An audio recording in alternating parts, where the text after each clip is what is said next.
Hey, and welcome to the Mantra tutorial.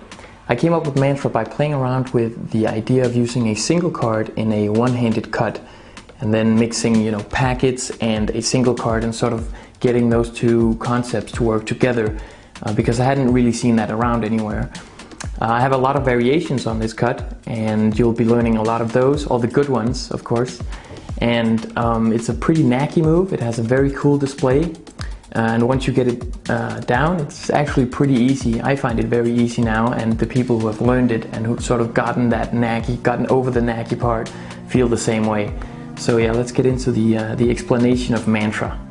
So to do Mantra, you want to begin with doing a Charlier cut and then complete it until this point.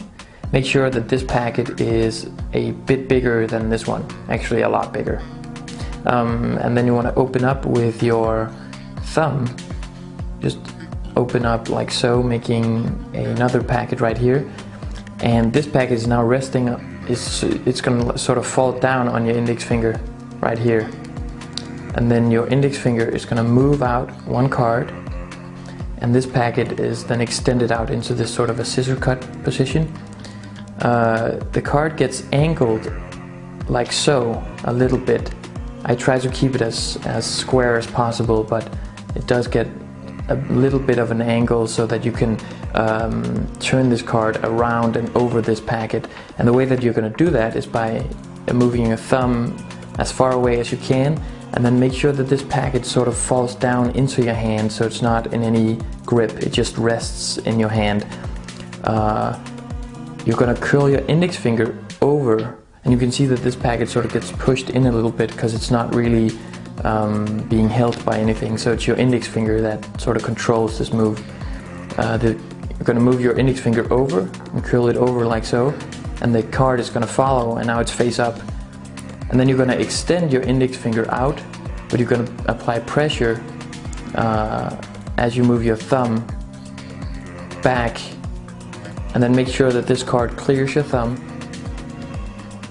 You're going to extend the card out. And now you want to make sure that this single card clears this packet right here.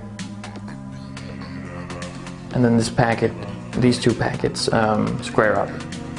And now you want to move your index finger back, making the card square up with this packet, and then you're pretty much done in a Charlier cut position, and just close the cut like so.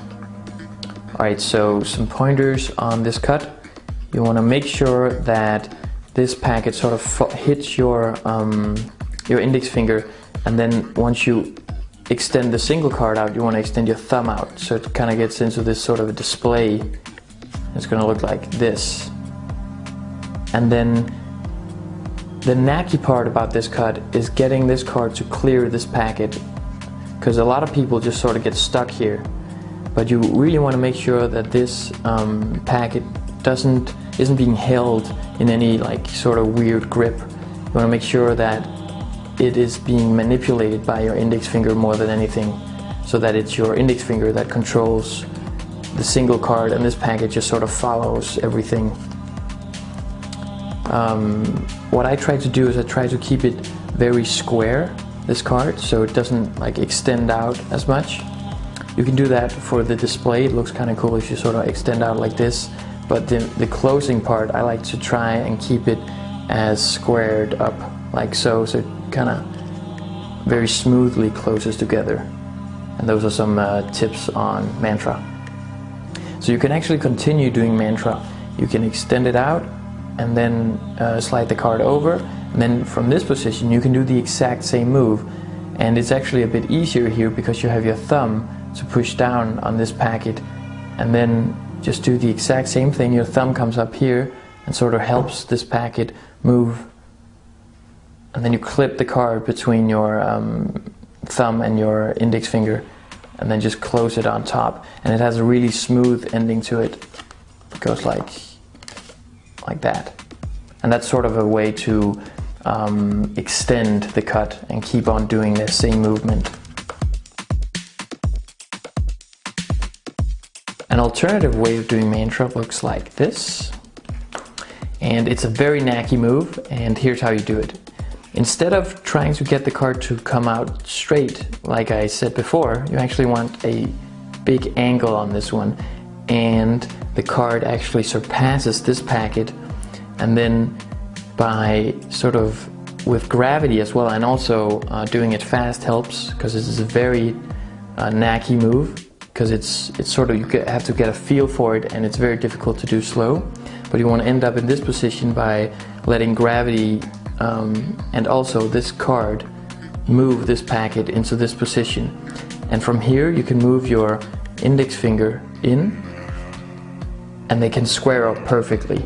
And this happened by mistake the first time I tried to come up with something with Mantra, and I got really happy because it looked super cool, but it's just not very practical. But I do it sometimes whenever I feel like doing it. Alright, so I'm a big fan of Mantra, and I actually have a small variation on the ending with the single card. Instead of just placing it inside of the Charlier cut, you do a rotation with that single card. So this is how you do my tiny variation on Mantra. You just do Mantra as you normally would, and then when you get to the ending here, you make sure that the single card is clipped just with the tip of the index finger and the thumb. And then you want to move the pinky finger down here that is holding the base packet. You want to move that upwards so that it will rotate that single card. So the base packet actually helps the rotation. And that will make the single card rotate into the Charlier cut packet here. And you can just close it like so. And that's my variation of Mantra.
Alright, so that was Mantra. Thank you for watching this video. I hope you enjoyed this flourish, and if you want to learn more stuff like this, you can go over to dealerscript.com.